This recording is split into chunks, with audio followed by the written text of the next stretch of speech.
Madrid famously shuts down for the summer, but now the city is making up for lost time with a flurry of major art exhibitions. The Thyssen-Bornemisza Museum launched an intense week of October inaugurations with 1914, the Avant-Garde and the Great War. The exhibition looks at the development of new international art between 1913 and 1919, when the war formed a backdrop to culture.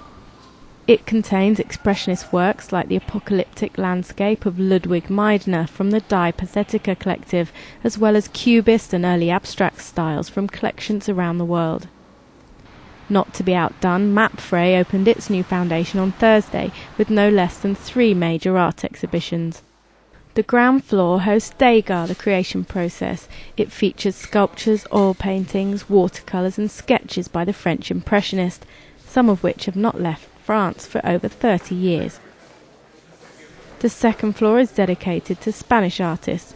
Between 2 centuries, Spain 1900 looks at paintings by masters like Julio Romero de Torres, Santiago Rusiñol and Sorolla. Thursday also saw the inauguration of a very different type of exhibition.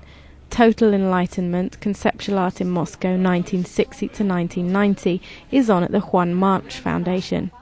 This collection includes works by conceptual artists from the Soviet Union era, like Koma and Melamid and Boris Mikhailov, a fascinating insight into the unofficial and provocative art scene which challenged the totalitarian ideology of the communist era.